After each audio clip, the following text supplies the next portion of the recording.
سلام رفقا، خیلی مخلصیم. آقا من یاسینم، به چنل چک میل خودتون خوش اومدید. هم سر کار نداری کانال ما در مورد آموزشی ترفندهای باحال این اینستاگرامی و تلگرامی و واتساپی و بعضی از آموزشامون خیلی واقعا خفنه که جاش نیست تو این ویدیو بگم، ولی واقعا خفنه.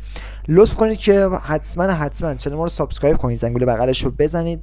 من بهتون تضمین میدم که از کانال ما لذت میبرید. میخوام امروز بهتون بگم که دیدی یه بعضی از پیجا هست یا واقعا تخلف دارن، یعنی به یه تخلفات خیلی بد افتضاح گیر میکنن، یعنی یا حالا ریپورت میشن یا نمیتونن فعالیت کنن. یه ارور جدیدن روی اینستاگرام ترند شده تو این ویدیو، تو این قسمت که میبینید. حالا من بهتون میگم چجوری با استفاده از این کار، یعنی از این ترفندی که من میخوام بهتون بدم، شر این ارور، یه ارور بلاکی بهتون میده جدیدن. این ارور دقیقاً خیلی راحت میتونی از اون ارور شر مزخرفشون راحت بشی و خیلی هم راحت میگم داری مانع کسب و کارت شده، میتونی خیلی راحت از اساس راحت بشی با اون چیزی که من بهتون میگم، اون ترفندی که بهتون میگم. حتما میتونید خیلی راحت و خوشمزه از شر اون تخلفات خوشمزه و گوگلی راحت بشید.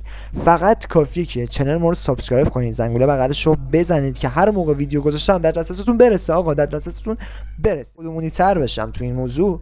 لطف کنید که تا چنل تلگرام بنده موضوع بشه که من هم متنا رو 0 تا 100 اونجا گذاشتم براتون، یعنی داخل کانال تلگرامی بنده، من هم داخل ویدیو تلگرامی بنده رو میذارم، هم داخل کپشن براتون این دوتا موضوع رو براتون میذارم. این از این رفقا.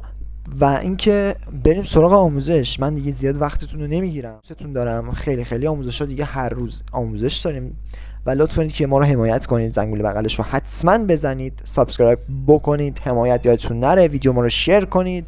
خلاصه قلب بذارید، قلب سبز بذارید، قرمز بذارید، زرد بذارید، هر چی که دوست دارید میتونید کامنت بنویسید، فقط قلب بذارید. مرسی که هستید رفقا. بی مقدمه دیگه وقتتون نمیگیرم، دیگه زیادی فکر کنم صحبت کردم، وقتتون نمیگیرم. بزن بریم سراغ آموزش که فکر کنم خیلی از آموزشاتون 100% میاد. خب رفقا بزن بریم سراغ آموزش. فکر کنم که خیلیتون منتظر این آموزش هستی که چجوری تخلفات پیج خودتو پاک کنی. بزن بریم با شما رو معکوس من 3 2 1 بزن بریم سراغ آموزش، ببینیم از چه قراره و بعد چیکار انجام بدیم. وقتی وارد پیجتون میشید، یعنی ببینید داخل این اکسپلورید دیگه، مثلا هر مشکلی داشتید، مثلا شما فکر کن که حالا هر مشکلش توی این موضوع داشتید، مثلا چه موضوعی، مثلا فکر کن دیگه مثلا بلاکی. خب بلاکی، مثلا من اینو میخوام، مثلا فکر کن همچین مشکل دارم، همون بلاکی که بهتون گفتم داخل ویدیو، گوشیتون رو تکون میدید یه همچین موضوعی واسهتون میاد، گزارش چیزتون رو میزنید، یعنی گزارش همون API رو میزنید درج و ادامه.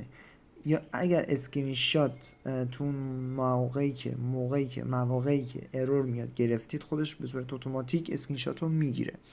و مثلا من میخوام بنویسم اینجا، من متناشو داخل کانال تلگرامی هم بندم گذاشتم براتون 0 تا 100 زیرشون هم نوشتم این متن برای چیه، برای چیزی نیست. من 0 تا 100 اینا رو براتون گذاشتم.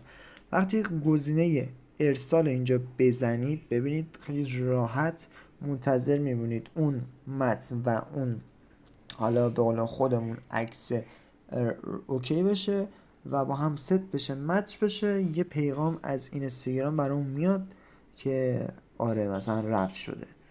و داخل ببینید در مورد وی پی ان هم بهتون بگم، ببینید من دارم با همچین وی پی ان براتون دارم کار میکنم و واقعا دارم بهتون میگم من خیلی ازش راضیم. و حالا یکم اینجا اینترنتی ضعیفه به خاطر این، وگرنه من خیلی واقعا ازش راضیم، همیشه تمومه. من اون متن رو براشون ارسال کردم و اینجا نوشته که گزارش ارسال شد و مرسی که گزارش رو ارسال کردید. آقا من دیگه وقتتون رو نمیگیرم، امیدوارم که از این آموزش شما لذت کافی رو برده باشید و مثل همیشه آموزش ها به کارتون اوکی شده باشه. ببینید چه پیرنهایی اصلا قشنگی. و اینکه خیلی دوستتون دارم، دمتون گرم، مرسی که هستید. آقا دیگه وقتتون نمیگیرم. اگه چنل اینستاگرامی بنده رو ندارید حتما فالو کنید که خیلی مخلصم. دمتون گرم، مرسی که هستید. خدا یار نگهدارتون تا آموزش‌های بعدی.